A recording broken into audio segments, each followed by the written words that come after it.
Hello, seventh grade boys, potentially older boys. I wanted to bring you a video on Wednesday that speaks about Middos Monday. I think it's very important that we continue it even if we miss it on Monday.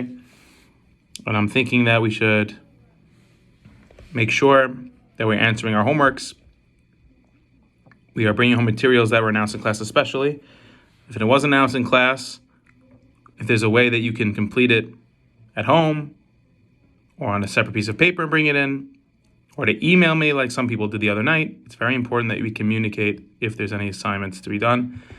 Hopefully, most of the time it will be announced to you in class or Google Classroom before you leave school. Other times, potentially, you don't need anything with you. You could just do something special at home.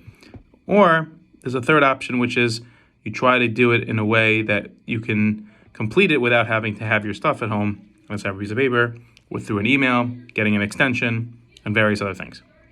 With that being said, I'm going to speak a little bit about what the Middos HaYom is, which is going to continue through till next week.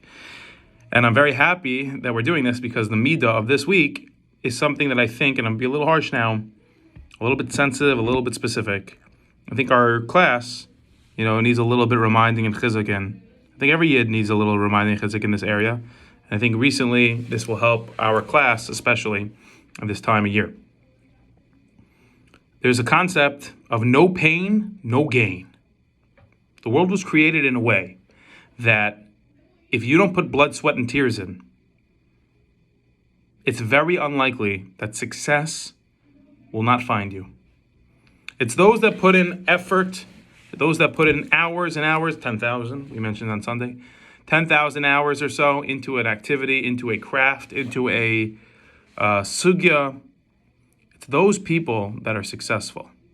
Of course, you'll have once in a while a person that Hashem has given such koach to, that they're able to figure it out what seems like in no time.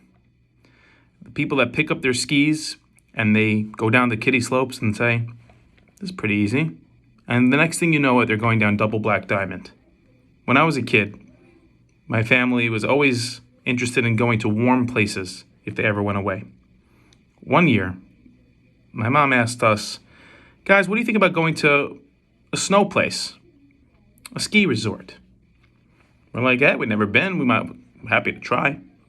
So that year we decided, skip out on the beach and go to the mountains. In the mountains, we saw the kiddie slopes. We grabbed the snowboard. We grabbed some skis. We grabbed the poles. We asked the instructor, where should we go? He described the way that you ski, the way you stop, you make the pizza, etc., etc. And our first experience on the slopes was going down the kiddie slope. Hey, it's not so bad. Not that scary. Kind of fun. I'm not that bad at it. And after one or two times down the bunny slopes, as they say, we decided it's time to go down the double black diamond. Or at least we thought it was. That's what it felt like. We asked the guide to point us in the direction of the ski lifts that go to the easiest, besides for the bunny. And boy, did I tell you that way down, if that's the easiest, we were so far away from being proficient. We were so far away from being good skiers. Can't even tell you. My brother broke his finger. My father ruptured his knee. I rolled down the mountain. Couldn't even ski. I had to roll down, slide down on my behind. Could not do it. And it was a very, very moving and humbling experience. No pain, no gain. The only way that you can get proficient in something is putting your blood, sweat, and tears into it.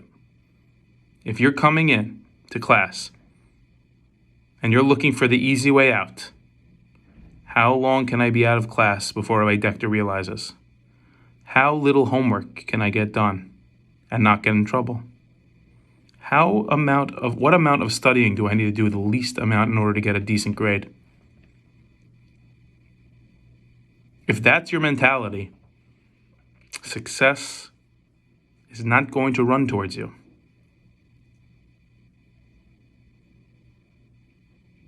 We find in the recent Parshios that the Jews were asked to give machatzitz shekel. They were asked to donate 1/2 coin, 1/2 shekel. We spoke about it in class a little bit around Purim time. The poor were not allowed to give less, and the rich were not allowed to give more. Everybody was equal. Why? Because this was the counting of the Jewish people. Everybody is important. Everybody is equal.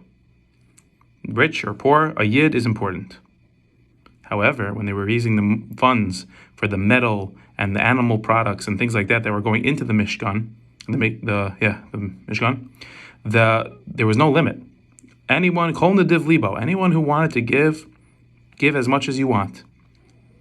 Any amount of metal or animal skins or vegetables or anything you wanted to give, you can give. The Nesiim, the heads of the Shvatim, decided, let's wait till all the Yidden give what they want, and we, since we're very righteous, will make up, and we promise to make up anything missing, anything lacking. That was their decision. These very, very wise, very, very holy Jews. Problem was, they didn't realize the Jews were so motivated to give everything that the Mishkan needed that they looked back a couple days later and realized there was nothing left that they needed to give. And the Nesiim actually lost out in giving anything to the Mikdash because they waited. They said, give it a couple days, see which metals are missing, see which animals weren't given, and then we'll all chip in, we'll all give the remainder to make sure that the standards were met, to make sure that the quota and the fundraiser met all its goals. They didn't realize, they didn't give in Bnei Yisrael, they didn't run fast enough. Bnei Yisrael realized this is a once-in-a-lifetime opportunity.